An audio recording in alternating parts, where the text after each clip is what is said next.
আশা করি সবাই ভালো আছেন। আমি আরেকটা নতুন আহ, ভিডিও টিউটোরিয়াল নিয়ে আজকে কথা বলবো। আসলে লাস্ট দিন আমি এমএস ওয়ার্ড প্রোগ্রামের যে built in referencing management system আছে সেটা দিয়ে কিভাবে রেফারেন্স ম্যানেজমেন্ট করা যায় সেটা আমি দেখিয়েছিলাম।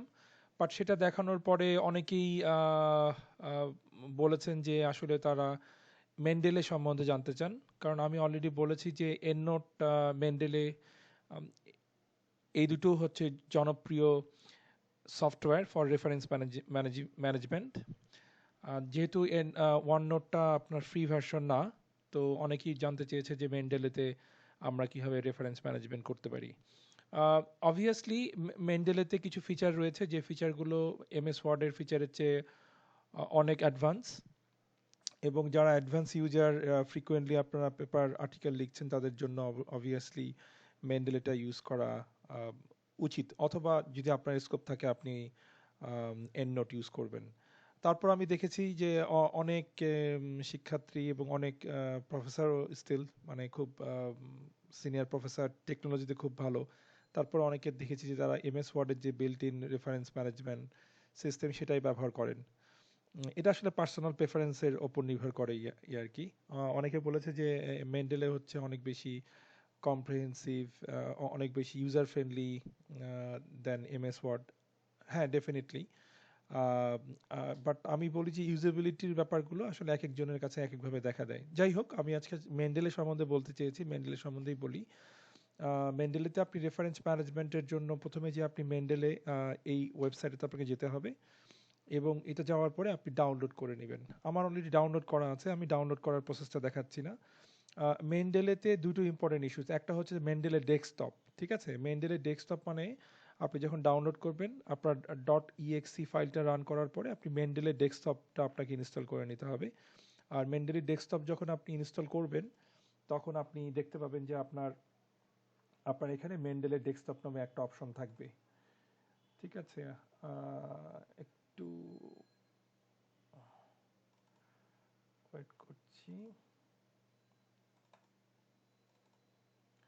সো মেন্ডেলে ডেস্কটপ নামে একটা আপনার শর্টকাট এখানে তৈরি হয়ে যাবে আপনার ডেস্কটপে। আর আরেকটা ইম্পর্টেন্ট ইস্যু হচ্ছে মেন্ডেলে হচ্ছে ওয়েব ইম্পোর্টার। হ্যাঁ, এটাও কিন্তু মেন্ডেলের একটা বড় সুবিধা। আসলে যারা আমরা প্রতিনিয়ত পেপার অ্যাপ্লিকেশন লিখি বা রিসার্চের কাজে জড়িত তাদের জন্য মেন্ডেলে কিন্তু অনেক ভালো। আর যারা যদি মানে অল্প কিছু রিপোর্ট বা রাইটিং এর জন্য বা অ্যাসাইনমেন্ট ছোটোখাটো কিছু করার জন্য আপনি কিন্তু মেন্ডেলে ছাড়া এমএস ওয়ার্ডের ফাংশনও ইউজ করতে পারেন, কোনো সমস্যা নাই। তো এখন ওয়েব ইম্পোর্টারটা কি কি সুবিধা করছে এবং ডেস্কটপটা আমি কীভাবে ব্যবহার করব সেই জিনিসটা আমি দেখাচ্ছি। এবং আপনাদের যদি এমএস ওয়ার্ডের সিস্টেমটা আপনি ভিডিওটা দেখে নেন তাহলে একটু সুবিধা হবে, কারণ কিছু কিছু ফাংশন এখানেও কিন্তু আপনাদের রান করাতে হয়। সব সময় যে সব কিছু অটোমেটিকলি হয় তাই না, কোনো কোনো সময় আপনাকে ম্যানুয়ালি রান করাতে হয়। সো বেসিক আইডিয়া কিন্তু সেই এমএস ওয়ার্ডের সেই রেফারেন্সিং সিস্টেমের মতোই। সো আপনার ডাউনলোড করে নেওয়ার পরে আপনি দেখবেন যে আপনার মেন্ডেলের ডেস্কটপ তৈরি হয়ে গিয়েছে, আপনি এখানে ক্লিক করবেন।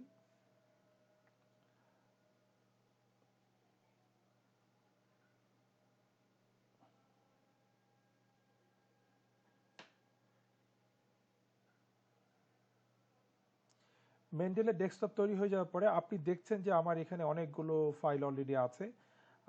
আসলে এই ফাইলগুলো আমার আগে ছিল, এই জন্যই আছে। আপনাদের কাছে এখানে কোনো ফাইল থাকবে না। বাট মেন্ডেলেতে আপনি এই আপনার এটাকে বলা হয় লাইব্রেরি, এই লাইব্রেরিতে আপনি এই কন্টেন্টগুলো কীভাবে অ্যাড করতে পারেন সেগুলো দেখাচ্ছি। নাম্বার ওয়ান হচ্ছে অ্যাড ফিচার। আপনি যদি এখানে ক্লিক করেন, আপনি অ্যাড ফাইল করতে পারবেন। এই ক্ষেত্রে অ্যাড ফাইল মানে হচ্ছে যে আপনার কাছে অলরেডি একটা পিডিএফ ফাইল আছে বা একটা ডকুমেন্ট আছে, সেটাকে আপনি অ্যাড করতে যাচ্ছেন, অথবা একটা ফোল্ডার আছে সেটাকে আপনি অ্যাড করতে যাচ্ছেন। তো সেক্ষেত্রে আমি অ্যাড যদি ফাইল করি, আমি একটা অ্যাড ফাইল করছি। আমার একটা ডকুমেন্ট খুঁজে বের করতে হবে, আমার কোথায় হচ্ছে ডকুমেন্টগুলো আছে। ধরে নিচ্ছি যে আমার এখানে একটা ডকুমেন্ট আছে, তাহলে আমি কিন্তু এখানে এই ডকুমেন্টটা এখান থেকে ক্লিক করতে পারি। এখানে ক্লিক করলে এখানে চলে আসলো। ঠিক আছে, এটা এখানে চলে আসছে। এই দেখেন, আপনি যখনই আমি ক্লিক করেছি তখনই কিন্তু সে এখানে ইনফরমেশনগুলো দিচ্ছে। হ্যাঁ, এটা খুব ইন্টারেস্টিং ম্যাটার। আপনার কিন্তু এটা আপনার লাইব্রেরিতে চলে আসলো খুব দ্রুত, এবং আপনি এখান থেকে ইনফরমেশনগুলো দেখতে পাবেন। আপনার কাছে যেহেতু পিডিএফ আছে, আপনি যদি ডাবল ক্লিক করেন তাহলে কিন্তু দেখেন আপনার পাশে ফাইলটা ওপেন হয়ে গেল। তো আপনি কিন্তু এখান থেকে পেপারটা পড়তে পারছেন এবং পেপারটা পড়ে যেটা আপনার দরকার সেটাকে কিন্তু আপনি ইচ্ছা করলে হাইলাইটও করতে পারবেন। তার মানে আপনি এখানে কালার দিয়ে আপনি কিন্তু হাইলাইটও করে রাখতে পারবেন, অথবা হাইলাইটার দিয়ে, সরি নট কালার, হাইলাইটার দিয়ে আপনি হাইলাইট করে রাখতে পারবেন। সো আপনি জানলেন যে হ্যাঁ আপনি এখান থেকে এতটুকু এই ইনফরমেশনটুকু আপনার জন্য ইম্পর্টেন্ট, এবং সেটা কিন্তু পরবর্তীতে আপনি আপনার টেক্সটে ইউজ করতে পারেন। সো লাইক পিডিএফ ফাংশনের মতো আপনি এখান থেকে আপনার পেপারগুলো পড়তে পারবেন। এটা হচ্ছে একটা সুবিধা। দ্বিতীয় হচ্ছে, ধরেন আমি একটা অলরেডি আমি অনেকগুলো পেপার ডাউনলোড করেছি এবং এটা একটা ফোল্ডারে রেখেছি, সেক্ষেত্রে আপনি অ্যাড ফোল্ডারে যাবেন। ঠিক আছে, অ্যাড ফোল্ডার করুন। সো আমি একটা অ্যাড ফোল্ডার বের করি। ধরেন আমার এখানে ই ড্রাইভে আমার ওয়ার্ড ডকুমেন্ট ফোল্ডার,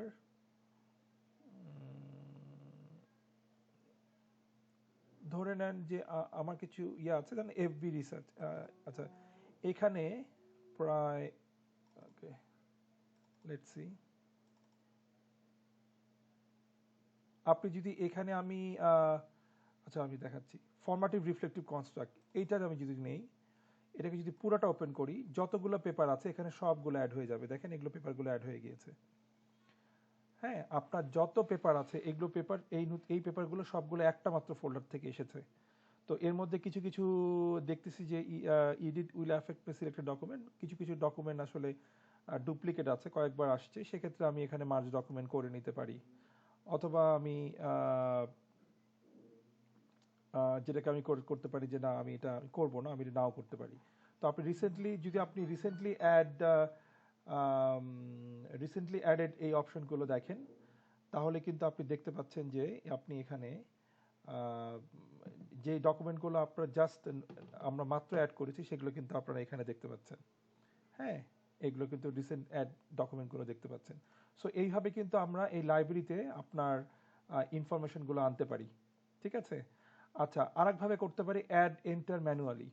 সেক্ষেত্রে জাস্ট এমএস ওয়ার্ডের যে প্লাগ ইন অপশনগুলো আপনাকে দেখিয়েছি, ঠিক সেভাবেই এখানেই হচ্ছে আপনাকে ইনফরমেশনগুলো ম্যানুয়ালি পুট করতে হবে।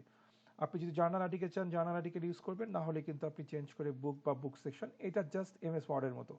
অনেক সময় কিন্তু আমাদের ম্যানুয়ালি ইনফরমেশন পুট করতে হয়। ঠিক আছে, এইটা একটা অপশন। আর আপনি আর একটা কাজ করতে পারেন, সেটা হচ্ছে যে যেটা ইম্পর্টেন্ট, সেটা হচ্ছে লিটারেচার সার্চ। এই লিটারেচার সার্চের মাধ্যমে আপনি কিন্তু, ধরেন আপনি সার্চ করছেন আইটি অ্যাডপশন, আপনি জাস্ট সার্চ করলেন, তো এখানে আইটি অ্যাডপশনের যে পেপারগুলো আছে সেই পেপারগুলো কিন্তু আপনাকে দেখাচ্ছে। তো ধরেন আপনি এটা e government adoption architecture and barriers, এটা আপনি নেবেন, এটা জাস্ট ক্লিক করলেন, সেভ রেফারেন্সেস, ঠিক আছে। তো আপনি সেভ রেফারেন্স, এটা কিন্তু আপনার লাইব্রেরিতে চলে যাচ্ছে। আপনার ধরেন মোবাইল ব্যাংকিং অ্যাডপশন এ লিটারেচার রিভিউ, এটা ক্লিক করলেন, সেভ রেফারেন্সেস, এটা আপনাকে সিনক্রোনাইজ করে নিতে হবে। এখানে সিনক্রোনাইজ করে নেন, মানে আপডেট করে নেন, এবং আপনি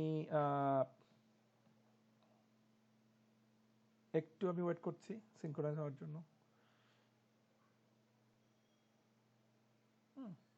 অথবা আমি দেখি রিসেন্টলি অ্যাডেডে আমার অ্যাড হয়েছে কিনা, আমি একটু দেখে নেই।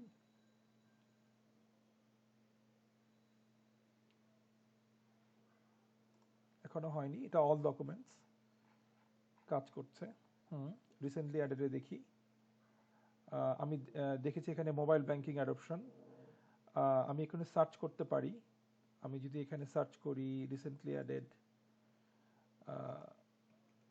মোবাইল ব্যাংকিং অ্যাডপশন, আপনি দেখতেই পাচ্ছেন mobile banking adoption review literature এখানে অ্যাড হয়ে গিয়েছে।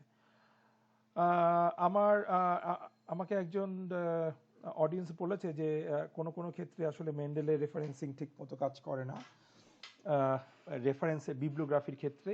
এটা আমি চেক করে দেখেছি, হ্যাঁ কিছু কিছু ক্ষেত্রে আপনাকে হয়তো বা ম্যানুয়াল একটা লুকে যেতে হবে। হ্যাঁ, কোনো কোনো ক্ষেত্রে ট্যাগিংয়ের সমস্যা থাকে, সেক্ষেত্রে ওটা পুরোপুরি ইনফরমেশনগুলো আনতে পারে না, সেক্ষেত্রে আপনাকে ট্যাগিংয়ে যেতে হবে।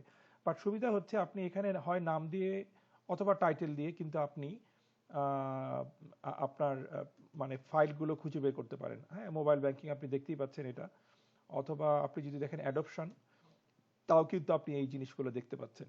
বাট আমার কাছে মনে হচ্ছে যে এটা সাইটে এখানে প্রবলেম হবে কিনা এটা কাজ করলে বোঝা যাবে। তো এইভাবে কিন্তু আপনি সার্চ করতে পারেন। আর একটা ইম্পর্টেন্ট ফাংশন হচ্ছে আপনি টুলসে যাবেন, টুলসে যাওয়ার পরে আপনি এখানে দেখছেন যে ইনস্টলড ওয়েব ইম্পোর্টার, হ্যাঁ, এই ইনস্টল ওয়েব ইম্পোর্টারটা করে নেবেন। মানে হচ্ছে আপনি ওয়েবসাইট থেকে আপনি ইনফরমেশনগুলো, সাধারণত অনেক সময় আমরা নিউজ পেপার থেকে ইনফরমেশন নেই, ওয়েব পেজ থেকে ইনফরমেশন নেই, অথবা ব্লগস থেকে ইনফরমেশন নেই, সেক্ষেত্রে কিন্তু আপনার ইনস্টল ওয়েব ইম্পোর্টারটা খুবই দরকার। আপনি যখন ওয়েব ইম্পোর্টারটা ইনস্টল করবেন তখন দেখবেন যে আপনার ব্রাউজার যেটা থাকবে, আমি এখানে ক্রোম ইউজ করি, আপনি দেখবেন যে এখানে একটা আইকন চলে, এক্সটেনশন আপনার আছে। সো এইটা কিন্তু আপনাকে হেল্প করবে। কিভাবে হেল্প করবে? ধরেন আপনি আমি লিখছি যে টেকনোলজি অ্যাডপশন ইন বাংলাদেশ, ঠিক আছে, আমি এটা সার্চ করছি। তো আমি প্রথমেই একটা ওয়েবসাইট পাচ্ছি, সেটা হচ্ছে অ্যানট্যাক্টের একটা পেপার, এবং আমি মনে করছি যে এইটা আমার পেপার, আমার দরকার, এটা আমার আমার থাকা দরকার। তাহলে আমি কি করব? আমি এখানে ক্লিক করব মেন্ডেলেতে, হ্যাঁ, এখানে ক্লিক করব, এবং এখানে এইটা আমাকে ক্লিক করে নিয়ে আমার ভিউ অ্যাড টু মেন্ডেলে করে নিতে হবে। ঠিক আছে, অ্যাড টু মেন্ডেলেতে করে নিতে হবে। অ্যাড পিডিএফ, যদি পিডিএফ অ্যাভেলেবল থাকে তাহলে সে পিডিএফ অটোমেটিকলি নিবে। ঠিক আছে, অ্যাড টু মেন্ডেলে। তো এটা অলরেডি আমার ওখানে, আমি যদি একটু আমার অ্যাপসে যাই বা আমার প্রোগ্রামে যাই, তাহলে আমি একটু দেখে নিতে পারবো। বাট আমাকে একটু সিনক্রোনাইজ করে নিতে হবে এই ক্ষেত্রে।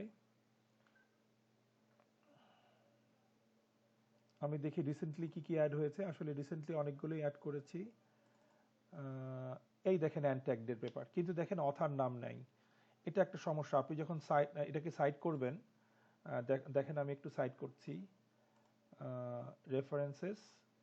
আপনার যখন এটা আপনার ডেস্কটপ করে নেবেন এবং এমএস ওয়ার্ডের সাথে এক্সটেনশনটা আপনি ইনক্লুড করে দিবেন, তখন এখানে আপনাকে প্রপার্টিজ দেখাবে। এটা হচ্ছে এমএস ওয়ার্ডের built in function, referencing function, আর এটা হচ্ছে মেন্ডেলের প্রপার্টিজ।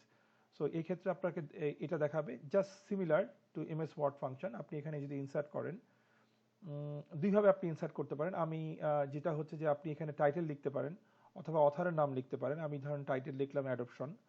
সো অ্যাডপশনের যে পেপারগুলো আছে সেগুলো কিন্তু আপনি একটার পর একটা এখানে অ্যাড করে নিতে পারেন। এইভাবে কিন্তু অ্যাড করে নিতে পারেন। ঠিক আছে, তাহলে দেখেন একটার পর একটা আপনার রেফারেন্স সেট হয়ে যাচ্ছে। অথবা আপনি যদি এইরকম করে কমফোর্টেবল ফিল না করেন, তাহলে আপনি কি করবেন? আপনি গো টু মেন্ডেলে চলে যাবেন। গো টু মেন্ডেলেতে যাওয়ার পরে আপনার যে পেপারগুলো আছে, যেমন এই পেপারটা আমি কথা বলছি, এখানে অথার নাই, কিন্তু এই পেপারটা যদি আমি সাইট করি, এটা সিলেক্ট করার পরে আমি সিলেক্ট করলাম। সিলেক্ট করার পরে আমাকে কি করতে হবে? এখানে সিলেক্ট করি, সিলেক্ট করার পরে আমাকে সাইটে ক্লিক করতে হবে।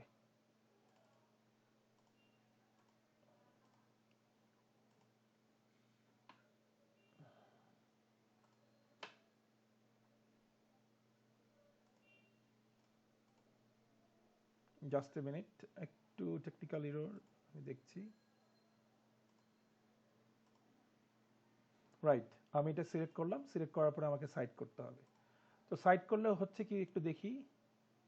সাইট করলে দেখেন পুরো টাইটেলটা চলে আসছে, and that is the problem in fact.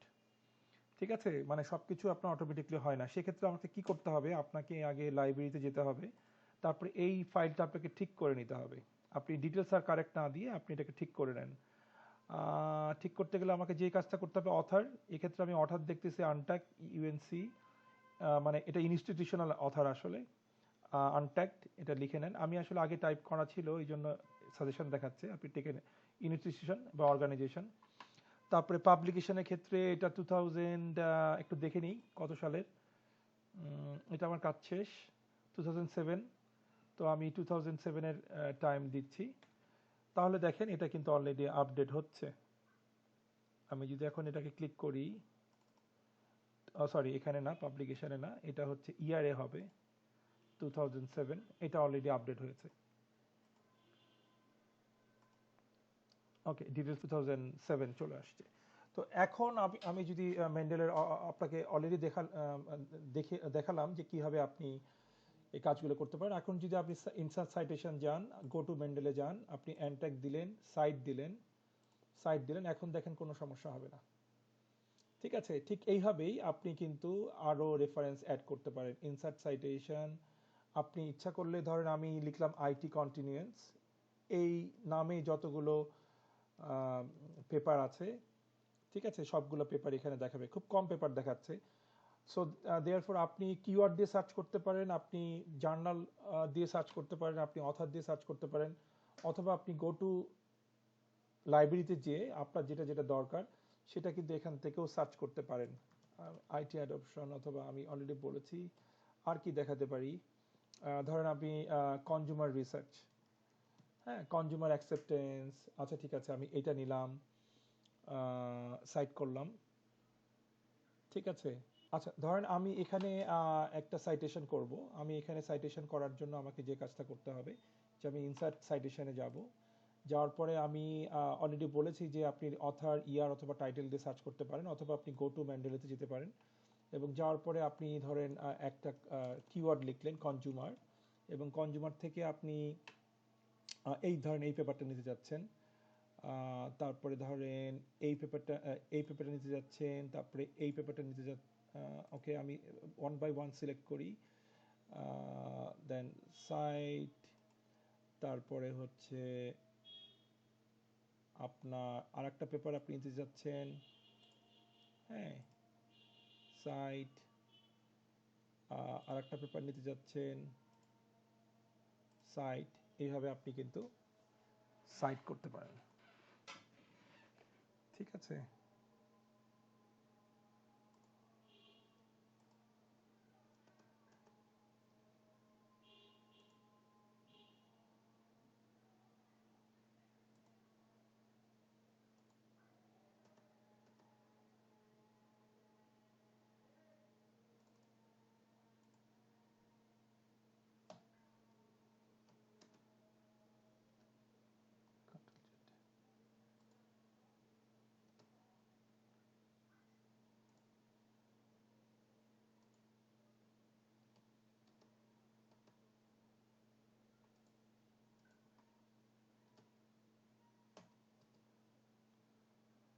আপনি এভাবে আপনার সাইটগুলো ঠিক করতে পারেন, এবং তারপরে আপনার যখন আপনি রেফারেন্সে যাবেন, আপনি রেফারেন্সে গেলে আপনি অলরেডি আমি বলেছি যে বিভিন্ন স্টাইল আছে, আমি এপিএ স্টাইল নিয়েছি। জাস্ট ইনসার্ট করলেই, জাস্ট ইনসার্ট করলেই, হ্যাঁ, আপনার কিন্তু রেফারেন্সগুলো এখানে চলে আসছে, এবং রেফারেন্সগুলো এখানে চলে আসছে, এবং এটাকে আপনি ইচ্ছা করলে আপনার এই রেফারেন্সগুলো যখন আপনার দরকার হবে আপনি কিন্তু চেঞ্জ করে নিতে পারেন। আইটিপিলি করেন, অলরেডি চেঞ্জ হয়ে গেছে, দেখেন এখানেও চেঞ্জ হয়ে গিয়েছে, হ্যাঁ। এমআইএস কোয়ার্টারলি অলরেডি চেঞ্জ হয়ে গিয়েছে। এমআইএস কোয়ার্টারলি আসলে ছিল না লিস্টে, আপনি কিন্তু এখানে অ্যাড করতে পারবেন। এবং এখানে দেখেন মোর স্টাইল, এখানে মোর স্টাইলে যদি আপনি যান তাহলে আপনি এখানে ইচ্ছা করলে সার্চ করে সেটা আপনার সার্চ ইঞ্জিনে গেট মোর স্টাইল, আপনি এখানে সার্চ করে আপনার ডিজায়ার ইউআরএলটা যদি এখানে কপি করে দেন, ম্যান্ডেলে কিন্তু নিজে থেকেই আপনার ওই সার্চের যে ফাংশনগুলো সেগুলো সে নিয়ে নেবে এবং সেটা ইনস্টল করে নেবে। তো আপনার কাজ হচ্ছে যে তারপরে আপনি আপনার সেই নির্দিষ্ট জার্নালের যে পছন্দসই ফরম্যাট, সেই ফরম্যাট অনুযায়ী আপনি কাজ করতে পারবেন। তো আমি এখানে আবার যদি চেঞ্জ করে দিই, এমএস কোয়ার্টারলি থেকে আবার শিকাগো স্টাইলে যাই, হ্যাঁ, তাহলে দেখছেন যে পুরোটাই আপনার ম্যানেজ চেঞ্জ হচ্ছে, ঠিক আছে। অথবা আমি যদি আবার এপিএতে যাই তো আমার কিন্তু এটা চেঞ্জ হয়ে যাচ্ছে। আর সবচেয়ে বেশি পরিবর্তনটা দেখা যায় যখন আপনি যদি আইটিপিলি অপশনে যান, দেখেন আপনার আইটিপিলি অপশনে আপনি দেখতেই পাচ্ছেন যে কত নম্বর সাইটেশনটা হয়েছে। তারপরেও এখানে দেখেন এটা হয় নাই। সো এটা না হওয়ার কারণ আমি এখানে ম্যানুয়ালি এডিট করেছি, এই জন্য এটা হয় নাই, এবং এটা চেঞ্জ করার জন্য আপনাকে তখন আবার ম্যানুয়ালি কাজ করতে হবে, এবং সেই দেখে এটা 3 নম্বর, এটা 3 হবে। সো আপনাকে আসলে একটু দেখে নিতে হবে, ম্যান্ডেলে থেকে ইনসার্ট হওয়ার পরে রিভাইজ করে নিতে হবে যে আপনার টেক্সটের ভিতরে সাইটেশনের ক্ষেত্রে ইভেন আপনার এই রেফারেন্সের ক্ষেত্রে কোনো ভুল আছে কিনা, হ্যাঁ, এটা আপনাকে চেক করে নিতে হবে। অনেক সময় কিছু না কিছু প্রবলেম থাকে, সেক্ষেত্রে আপনাকে ম্যানুয়ালি এটাকে ফিক্স করে নিতে হবে। তো আজকে এই পর্যন্তই, আমার সাথে থাকার জন্য ধন্যবাদ।